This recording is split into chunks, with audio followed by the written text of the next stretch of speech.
ದೇವರು ಪ್ರೀತಿಸುವ ಪ್ರೀತಿಯ ಬಿಗ್ ಜೆ ಟಿ ವಿ ಪ್ರಿಯ ವೀಕ್ಷಕರಿಗೆ ನಮ್ಮ ಕರ್ತನಾದ ಯೇಸು ಕ್ರಿಸ್ತನ ಹೆಸರಿನಲ್ಲಿ ನಿಮ್ಮನ್ನು ವಂದಿಸಿ ಸ್ವಾಗತ ಬಯಸ್ತಿದ್ದೇವೆ. ಬನ್ನಿರಿ, ಇಂದು ನಾವು ದೇವರ ವಾಕ್ಯವನ್ನು ಅಧ್ಯಯನ ಮಾಡಿಕೊಳ್ಳೋಣ. ಇಂದಿನ ನಮ್ಮ ಅಧ್ಯಯನ ಯಾಕೋಬನು ಬರೆದ ಪತ್ರಿಕೆ, the book of James, chapter 5, 5ನೇ ಅಧ್ಯಾಯ.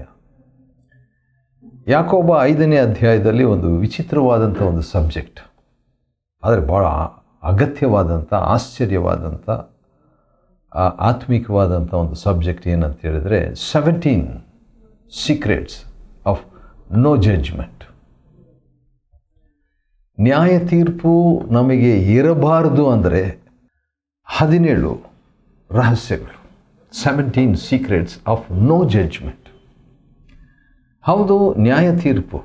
ಇಬ್ರಿಯರಿಗೆ ಬರೆದ ಪತ್ರಿಕೆ 9ನೇ ಅಧ್ಯಾಯದ 27ನೇ ವಚನದಲ್ಲಿ ಒಂದೇ ಸಾರಿ ಸಾಯುವುದು, ಆಮೇಲೆ ನ್ಯಾಯ ತೀರ್ಪು. It's appointed unto man once to die and afterwards the judgment. ಆದರೆ ನ್ಯಾಯ ತೀರ್ಪು ತಪ್ಪಿಸಿಕೊಳ್ಳುವ ಕೆಲವು ರಹಸ್ಯಗಳು ಬೈಬಲ್ನಲ್ಲಿದೆ. ಅದರಲ್ಲಿಯೂ ವಿಶ್ವಾಸಿಗಳ ನ್ಯಾಯ ತೀರ್ಪನ್ನು ತಪ್ಪಿಸಿಕೊಳ್ಳುವಂಥ 17 ರಹಸ್ಯಗಳು. ಇನ್ನೊಂದು ಸಾರಿ ಹೇಳ್ತೀನಿ, ಜಡ್ಜ್ಮೆಂಟ್ ಎಲ್ರಿಗೂ ಇದೆ, ಆದರೆ ವಿಶ್ವಾಸಿಗಳಿಗೂ ನ್ಯಾಯ ತೀರ್ಪು ಇದೆ. 2ನೇ ಕೊರಿಂಥ 5ನೇ ಅಧ್ಯಾಯದ 10ನೇ ವಚನದಲ್ಲಿ ನಾವೆಲ್ಲರೂ ಕ್ರಿಸ್ತನ ನ್ಯಾಯಾಸ್ತ ಮುಂದೆ ನಿಂತುಕೊಳ್ಬೇಕು ಯಥಾಸ್ಥಿತಿಯಲ್ಲಿ. ಆದರೆ ಆ ರೀತಿಯಾಗಿ ನಾವು ನಿಂತುಕೊಳ್ಳುವಾಗ ನಮಗೆ ನ್ಯಾಯ ತೀರ್ಪು ಇರಬಾರ್ದು ಅಂದರೆ ಕೆಲವು ರಹಸ್ಯಗಳಿದೆ. ಬೇರೆ ಕಡೆಗಳಲ್ಲಿ, ಅಂದರೆ ಬೇರೆ ಪುಸ್ತಕಗಳಲ್ಲಿ ಕೆಲವು ರಹಸ್ಯಗಳಿದೆ. ಉದಾಹರಣೆಗೆ 1ನೇ ಕೊರಿಂಥ 11ನೇ ಅಧ್ಯಾಯ 31ನೇ ವಚನದಲ್ಲಿ ನಮ್ಮನ್ನು ನಾವು ತೀರ್ಪು ಮಾಡಿಕೊಂಡ್ರೆ ನಮಗೆ ನ್ಯಾಯ ತೀರ್ಪಿಲ್ಲ. ಮತ್ತಾಯ 7:1 ತೀರ್ಪು ಮಾಡಬೇಡ್ರಿ, ಆಗ ನಿಮಗೂ ತೀರ್ಪು ಆಗೋದಿಲ್ಲ. ಆದ ಕಾರಣ ಅದೇ ರೀತಿಯಾಗಿ ಯಾಕೋಬ 5ನೇ ಅಧ್ಯಾಯದಲ್ಲಿ ಕೆಲವು ಸಂಗತಿಗಳನ್ನು ನಾವು ಮಾಡುವಾಗ ನಮಗೆ ನ್ಯಾಯ ತೀರ್ಪಿಲ್ಲ, ವಿಶ್ವಾಸಿಗಳ ನ್ಯಾಯ ತೀರ್ಪು ಇಲ್ಲ. ಆತ ನಾಮಕ್ಕೆ ಸ್ತೋತ್ರವಾಗಲಿ. ಆ ರೀತಿಯಾಗಿ ದೇವರು ನಮಗೆ ಮಾಡಲಿ. 5ನೇ ಅಧ್ಯಾಯ ಯಾಕೋಬನು ಬರೆದ ಪತ್ರಿಕೆ 17 ಸೀಕ್ರೆಟ್ಸ್ ಆಫ್ ನೋ ಜಡ್ಜ್ಮೆಂಟ್. ನ್ಯಾಯ ತೀರ್ಪು ಇರಬಾರ್ದಂದರೆ ಮಾಡತಕ್ಕ ಅಥವಾ ನ್ಯಾಯ ತೀರ್ಪು ಇಲ್ಲದಿರಲು 17 ರಹಸ್ಯಗಳು. ಮೊದಲನೇ ರಹಸ್ಯ ಅಡ್ವಾನ್ಸ್ ಮಾರ್ನಿಂಗ್, ಅಂದರೆ ಮುಂಗಡವಾಗಿ ದುಃಖಿಸುವಂಥದ್ದು. ದುಃಖ ಪಡುವವರು ಧನ್ಯರು, ಅವರು ಆದರಣೆ ಹೊಂದುತ್ತಾರೆ. ಈಗ ನಾವು ದುಃಖಪಟ್ಟರೆ ಮುಂದೆ ನಮಗೆ ಆದರಣೆ. ಇಲ್ಲಿ ಧನಿಕರ ವಿಷಯದಲ್ಲಿ ಮಾತನಾಡುವಾಗ ಮುಂದೆ ಬರುವ ಸಂಕಟಗಳಿಗಾಗಿ ಕಣ್ಣೀರಿಡ್ರಿ, ಗೋಳಾಡ್ರಿ ಎಂಬುದಾಗಿ ಯಾಕೋಬನು ಹೇಳ್ತಾ ಇರುವಾಗ ಮುಂಗಡವಾಗಿ ಆ ರೀತಿಯಾಗಿ ನಾವು ದುಃಖದ, ವಿಷಾದಕರವಾದ ಅಥವಾ ಪಶ್ಚಾತ್ತಾಪದ ವ್ಯಕ್ತಪಡಿಸುವಂಥ ಜೀವನ ಮಾಡೋದಾದರೆ ನಮಗೆ ಜಡ್ಜ್ಮೆಂಟ್ ಇಲ್ಲ. 2ನೇದಾಗಿ 3ನೇ ವಚನದಲ್ಲಿ ಸಂಪತ್ತನ್ನು ಕಡೆಯ ದಿನಗಳಿಗಾಗಿ ಅವರು ಕೂಡಿಸಿಟ್ಕೊಂಡ್ರು, ಸ್ವಾರ್ಥಕ್ಕಾಗಿ. ಧನಿಕರು ಕೆಲವ್ರ ಬಗ್ಗೆ ಯಾಕೋಬನು ಹೇಳ್ತಾನೆ. ಆದರೆ ಸ್ವಾರ್ಥಕ್ಕಾಗಿ ಕೂಡಿಟ್ಕೊಳ್ಳೋದು ಬೇಡ, ನಾವು ಸಂಪತ್ತನ್ನು ದೇವರಿಗಾಗಿ ಕೂಡಿಸಿಟ್ಕೊಳ್ಳೋಣ. ಯಾಕಂದರೆ ತಿಮೋಥಿಯನಿಗೆ ಬರೆಯುವಾಗ ಕೂಡ ಪೌಲನು ಅದರ ಬಗ್ಗೆ ಭಾಳ ಸ್ಪಷ್ಟವಾಗಿ ಒಂದು ಮಾತು ಹೇಳಿದ್ದು ನನಗೆ ನೆನಪಿಗೆ ಬರ್ತಾ ಇದೆ. ಅದೇನಂತ ಹೇಳಿದ್ರೆ 1ನೇ ತಿಮೋಥಿ ಮತ್ತು 6ನೇ ಅಧ್ಯಾಯದಲ್ಲಿ 19ನೇ ವಚನ, ನಿತ್ಯ ಜೀವವನ್ನು ಹಿಡಿದುಕೊಳ್ಳುವಂತೆ ಮುಂದಿನ ಕಾಲಕ್ಕೆ ಒಳ್ಳೆಯ ಅಸ್ತಿವಾರವಾಗುವಂಥವುಗಳನ್ನು ತಮಗೆ ಕೂಡಿಸಿಟ್ಟುಕೊಳ್ಳಬೇಕೆಂತಲೂ ಅವರಿಗೆ ಆಜ್ಞಾಪಿಸು. ಸರಿ, ಹಾಗಾದರೆ ಗ್ಯಾದರ್ ಫಾರ್ ಗಾಡ್, ದೇವರಿಗಾಗಿ ಸಂಪತ್ತನ್ನು ಕೂಡಿಸಿಡುವಂಥದ್ದು ಏನಾಗ್ತದೆ, ನಮಗೆ ಜಡ್ಜ್ಮೆಂಟ್ ಇಲ್ಲದಿರುವಂಥ ಒಂದು ರಹಸ್ಯವಾಗಿರ್ತದೆ. 2ನೇ ರಹಸ್ಯ. 3ನೇದಾಗಿ ಕೂಲಿಯನ್ನು ನ್ಯಾಯವಾಗಿ ಕೊಡುವಂಥದ್ದು. ಯಾರಿಗೆ ಏನು ಕೊಡಬೇಕೋ ಅದನ್ನು ಕೊಡಬೇಕು. ಯಾಕಂದರೆ ಕೂಲಿಯವರಿಗೆ ಒಂದು ವೇಳೆ ಅಥವಾ ಕೆಲಸದವರಿಗೆ ನಾವು ಅನ್ಯಾಯವಾಗಿ ಹಿಡಿದುಕೊಂಡಿದ್ದರೆ ಆ ಕೂಲಿ ಕೂಗಿಕೊಳ್ಳುತ್ತದೆ. ಹೌದು, ಕೊಯ್ದವರ ಕೂಗು ಸೈನ್ಯಗಳ ಕರ್ತನ ಕಿವಿಗಳಲ್ಲಿ ಬೀಳ್ತವೆ. ಆದ ಕಾರಣ ಇದು ಭಾಳ ಡೇಂಜರ್ ಇದು. ಆದ್ದರಿಂದ ನ್ಯಾಯವನ್ನು ಪಾಲಿಸುವಂಥದ್ದು, ವಿಶೇಷವಾಗಿ ಬಡವರಿಗೆ, ಯಾರಿಗೆ ನಾವು ಏನು ಕೊಡುವಂಥದ್ದು ಇದೆಯೋ ಅದು ಹಣವೇ ಇರ್ಬೋದು, ಬೇರೆ ಏನೇ ಇರ್ಬೋದು, ಅದನ್ನು ನಾವು ಕೊಡುವಾಗ ಏನಾಗ್ತದೆ, ನಮಗೆ ನ್ಯಾಯ ತೀರ್ಪಿಲ್ಲ. 4ನೇದಾಗಿ ಲಿವ್ ಫಾರ್ ಗಾಡ್. ಭೂಲೋಕದಲ್ಲಿ 5ನೇ ವಚನ, 5ನೇ ಅಧ್ಯಾಯ ಯಾಕೋಬ 5:5. ಭೂಲೋಕದಲ್ಲಿ ನೀವು ಭೋಗಿಗಳಾಗಿ ಮನಸ್ಸು ಬಂದಂತೆ ಜೀವಿಸಿದ್ದೀರಿ. ಆದರೆ ನಾವು ಏನು ಮಾಡಬೇಕು? ಭೋಗಿಗಳಾಗಿ ಅಲ್ಲ, ದೇವರಿಗಾಗಿ, ದೇವರ ಮನಸ್ಸು ಬಂದಂತೆ ನಾವು ಬಾಳುವುದಾದರೆ ಏನಾಗ್ತದೆ? ನಮಗೆ ನ್ಯಾಯ ತೀರ್ಪು ಇಲ್ಲ. We don't have a judgement. 5ನೇದಾಗಿ ಹ್ಯಾಂಡ್ಲಿಂಗ್ ದ ರೈಚಿಯಸ್ ಒನ್. ಯಾಕೋಬ 5ನೇ ಅಧ್ಯಾಯದಿಂದ ನಾವು ಏನು ನೋಡ್ಕೊಳ್ತಾ ಇದ್ದೀವಿ ಅಂತ ಹೇಳಿದ್ರೆ, ನ್ಯಾಯ ತೀರ್ಪು ಇಲ್ಲದಿರುವುದಕ್ಕೆ ಅಥವಾ ನ್ಯಾಯ ತೀರ್ಪು ಇಲ್ಲದ ಇರುವಂಥ ಜೀವನಕ್ಕೆ, ಭವಿಷ್ಯಕ್ಕೆ 17 ರಹಸ್ಯಗಳು, 17 ಸೀಕ್ರೆಟ್ಸ್ ಆಫ್ ನೋ ಜಡ್ಜ್ಮೆಂಟ್.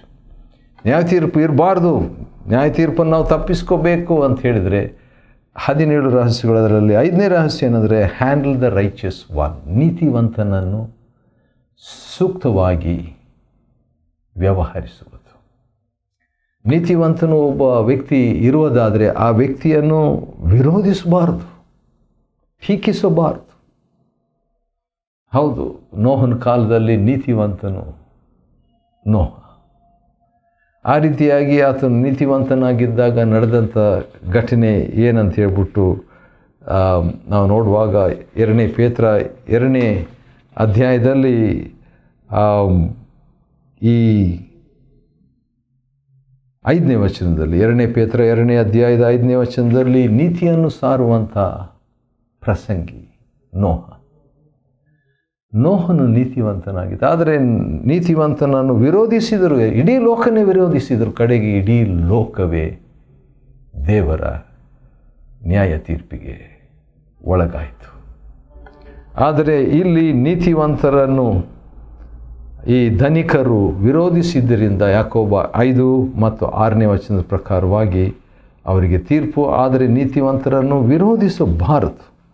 ಈ ಬಗ್ಗೆ ಒಂದು ಮಾತು ನನಗೆ ನೆನಪಿಗೆ ಬರ್ತಾ ಇದೆ, ನೋಡೋಣ ಹೇಗಿದೆ ಅಂತ ಹೇಳ್ಬಿಟ್ಟು. ಮತ್ತಾಯನ ಬರೆದ ಸುವಾರ್ತೆಯಲ್ಲಿ ಇರುವಂಥ ಒಂದು ವಾಕ್ಯ, ಅದರಲ್ಲಿ ಯೇಸು ಸ್ವಾಮಿ ತಾನೇ ಟೀಚ್ ಮಾಡಿದಂಥ ಒಂದು ಬೋಧನೆಯಲ್ಲಿ ಮತ್ತಾಯನ ಬರೆದ ಸುವಾರ್ತೆ 10ನೇ ಅಧ್ಯಾಯ ಏನಂತಿದೆ ನೋಡಿಕೊಳ್ಳೋಣ ಬನ್ನಿರಿ. 10ನೇ ಅಧ್ಯಾಯ ಮತ್ತು 41ನೇ ವಚನ. ಪ್ರವಾದಿಯೆಂದು ಅಂಗೀಕರಿಸುವನು, ಪ್ರವಾದಿಯ ಪ್ರತಿಫಲವನ್ನು ಹೊಂದುವನು. ನೀತಿವಂತನನ್ನು ಅಂಗೀಕರಿಸುವನು, ನೀತಿವಂತನ ಪ್ರತಿಫಲವನ್ನು ಪಡೆಯುವನು ಅಂತ ಹೇಳಿಬಿಟ್ಟು ಮತ್ತಾಯನ ಬರೆದ ಸುವಾರ್ತೆ 10ನೇ ಅಧ್ಯಾಯದ 41ನೇ ವಚನ. ಹಾಗಾದರೆ ನೀತಿವಂತರನ್ನು ನಾವು ಯಾವ ರೀತಿಯಾಗಿ ಹ್ಯಾಂಡಲ್ ಮಾಡ್ತೀವಿ? ದೇವಭಕ್ತರನ್ನು ಭಾಳ ಇಂಪಾರ್ಟೆಂಟ್. ಕೆಲವು ಸಾರಿ ತಪ್ಪು ಮಾಡ್ತೇವೆ ನಾವು, ಅದರ ಬಗ್ಗೆ ಪಶ್ಚಾತ್ತಾಪ ಪಡೋಣ. 7ನೇದಾಗಿ ಅಥವಾ 7ನೇ ವಚನ 6ನೇದಾಗಿ ನಾವೇನು ನೋಡ್ತಾ ಇದ್ದೇವೆ ಅಂಥೇಳಿದರೆ, ನ್ಯಾಯ ತೀರ್ಪು ರಹಿತ ಭವಿಷ್ಯದ 17 ರಹಸ್ಯಗಳು, 17 secrets of no judgment for future. ನನಗೆ ನ್ಯಾಯ ತೀರ್ಪು ಆಗಬಾರ್ದು ಅಂತ ಹೇಳಿದರೆ ರಹಸ್ಯಗಳು 17 ಇದೆ. ಅದರಲ್ಲಿ 6ನೇ ರಹಸ್ಯ ದೀರ್ಘ ಶಾಂತಿಯಿಂದಿರುವುದು. ಕರ್ತನು ಬರುವ ತನಕ ದೀರ್ಘ ಶಾಂತರಾಗಿರ್ರಿ.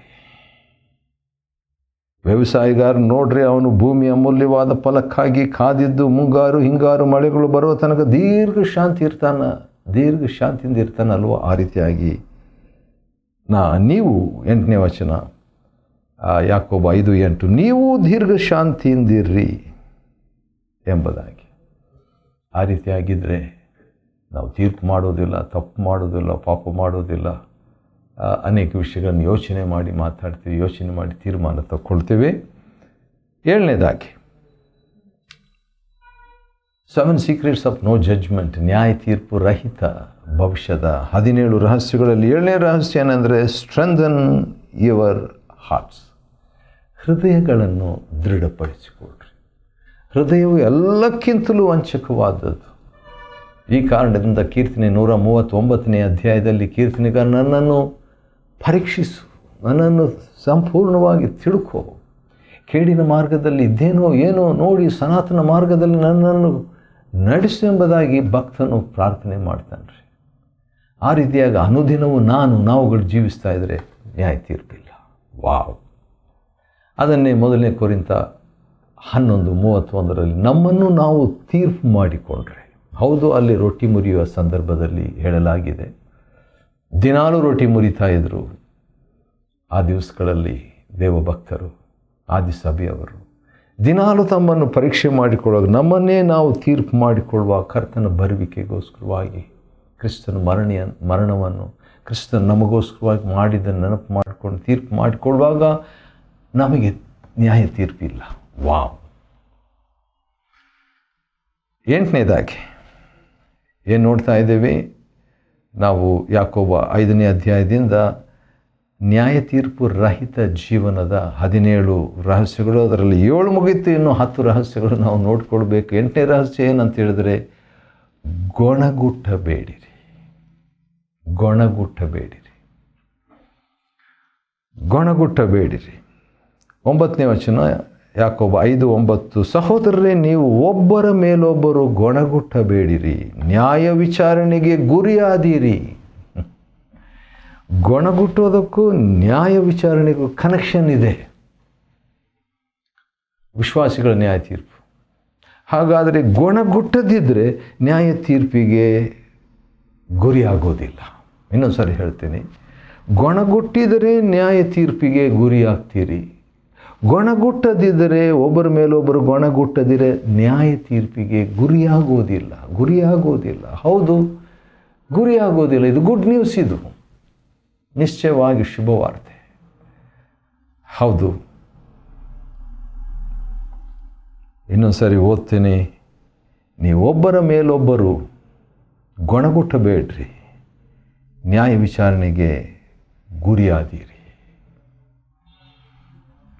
ಆ ರೀತಿಯಾಗಿ ಹೇಳಿಬಿಟ್ರೆ, ಅಗೋ ನ್ಯಾಯಾಧಿಪತಿಯು ಬಾಗಿಲಿನ ಮುಂದೆಯೇ ನಿಂತಿದ್ದಾನೆ ಎಂಬುದಾಗಿ ಹೇಳಿಬಿಟ್ಟು ಸಬ್ಜೆಕ್ಟ್ ಚೇಂಜ್ ಮಾಡಿ 10ನೇ ವಚನದಲ್ಲಿ ಯಾಕೋಬ 5:10 ಬಾಧೆಯನ್ನು ತಾಳ್ಮೆಯಿಂದ ಸಹಿಸಿಕೊಳ್ಳಬೇಕಂತ ಮಾತಾಡ್ತಾನೆ ರೀ. Enduring afflictions patiently. ಹೌದು, ಆ ಟೈಮ್ನಲ್ಲಿ ನಾವು ಏನಾದರೂ ಮಾತಾಡ್ಬಿಡ್ತೀವಿ, ಏನಾದರೂ ಹೇಳಿಬಿಡ್ತೀವಿ, ಏನಾದರೂ ಜಡ್ಜ್ ಮಾಡಿಬಿಡ್ತೀವಿ, ಏನಾದರೂ ಗೊಣಗುಟ್ಬಿಡ್ತೇವೆ, ಏನಾದರೂ ಯಾರ ಮೇಲೆ ಆದರೂ ತಪ್ಪು ಹೊರಿಸ್ಬಿಡ್ತೇವೆ.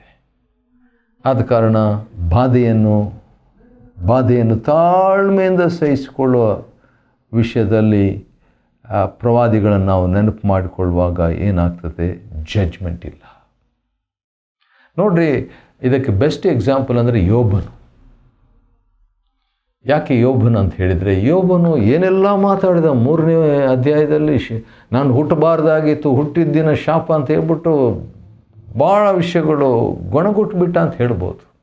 ಹಳೆಯ ಒಡಂಬಡಿಕೆ ಗೊಣಗುಟ್ಟುವಿಕೆ, ಓಲ್ಡ್ ಟೆಸ್ಟ್ಮೆಂಟ್, ಗ್ರಂಬ್ಲಿಂಗ್, ಆ ರೀತಿಯಾಗಿ ಗೊಣಗುಟ್ಟಿ ಆ ಚಾಪ್ಟರ್ಸ್ನಲ್ಲಿ ಭಾಳ ವಿಷಯಗಳು ಗೊಣಗುಟ್ಟುವಂಥ ವಿಷಯಗಳಿದೆ.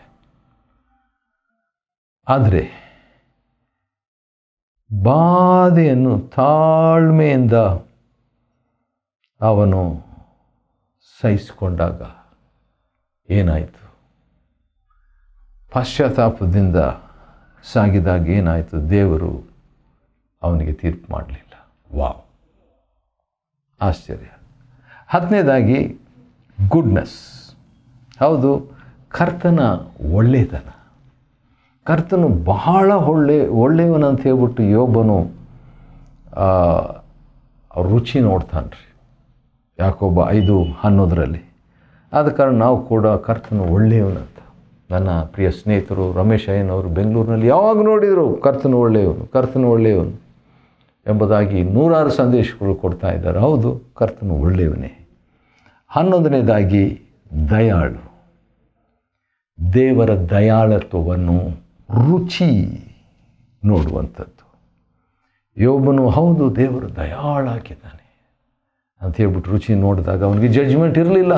ಯೋಬನಿಗೆ ದೇವ್ರು ಕೊಟ್ಟನು, ದೇವ್ರು ತೆಗೆದುಕೊಂಡು ಆತ ನಮಗೆ ಸ್ತೋತ್ರ ಅಂತ ಹೇಳಿದಾಗ ಆತನು ಬಾಯಲ್ಲಿ ಪಾಪ ಮಾಡದೇ ಇರೋದರಿಂದ ಆತನಿಗೆ ತೀರ್ಪು ಆಗಲಿಲ್ಲ. ಆದರೆ ಅವನ ಸ್ನೇಹಿತರಿಗೆ ತೀರ್ಪಾಯಿತು.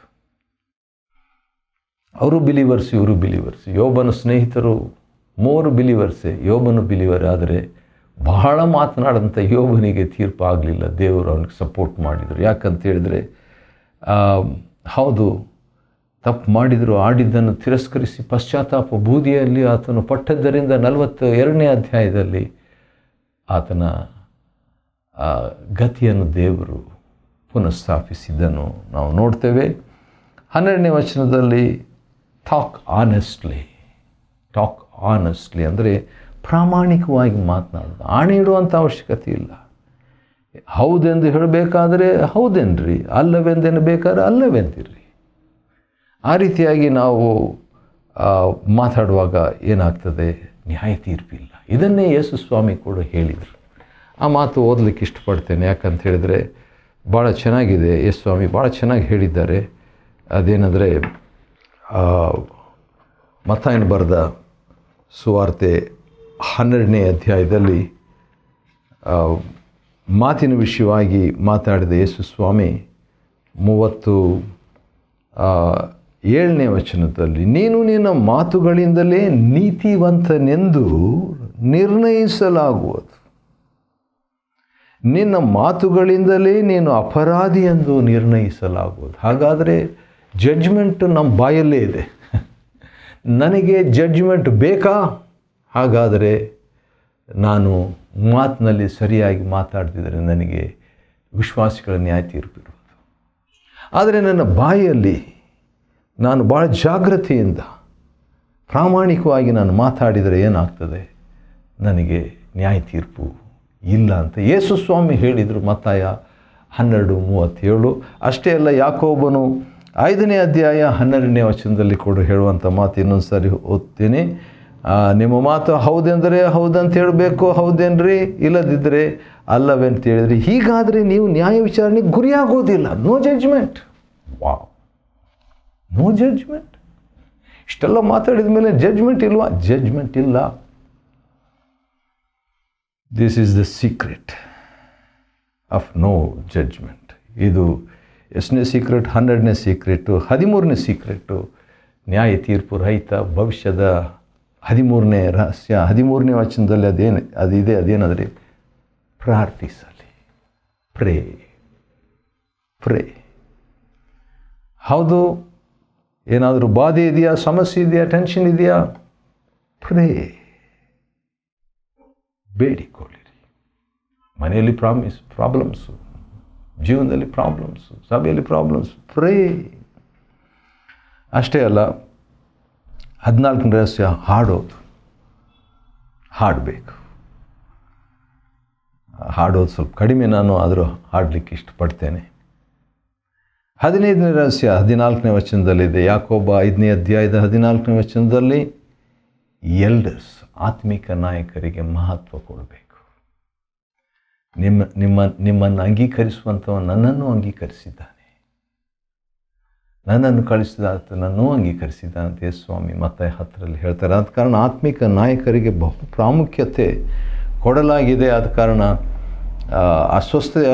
ಯಾವನಾದರೂ ಅಸ್ವಸ್ಥನಾಗಿರುವಂಥವ್ರು ಇದ್ದಾರೋ ಡಾಕ್ಟರ್ ಕರೆಸಿರಿ ಅಂತ ಹೇಳಿಲ್ಲ, ಕರೆಸುವಂಥದ್ದು ಒಳ್ಳೆಯದೇ. ಆದರೆ ಸಭೆ ಹಿರಿಯರನ್ನು ಕಳಿಸಲಿ, ಕರ್ತನ ಹೆಸರಿನಲ್ಲಿ ಎಣ್ಣೆ ಹಚ್ಚಿ ಅವನಿಗೋಸ್ಕರ ಪ್ರಾರ್ಥನೆ ಮಾಡಲಿ.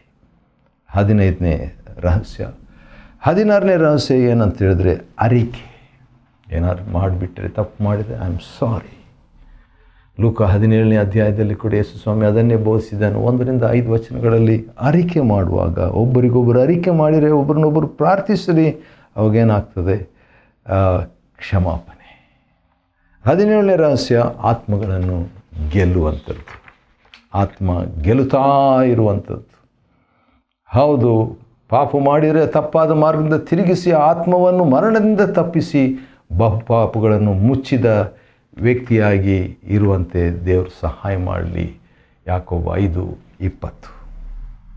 ಯಾಕೋಬ 5ನೇ ಅಧ್ಯಾಯದಿಂದ ನ್ಯಾಯ ತೀರ್ಪು ರಹಿತವಾದಂಥ ಆ 17 ರಹಸ್ಯಗಳನ್ನು ಅಧ್ಯಯನ ಮಾಡಿಕೊಳ್ಳುವಂತೆ ದೇವರು ಕೊಟ್ಟ ಕೃಪೆಗಾಗಿ ಆತನ ಸ್ತೋತ್ರವಾಗಲಿ. ದೇವರು ನಿಮ್ಮನ್ನು ಆಶೀರ್ವದಿಸಲಿ.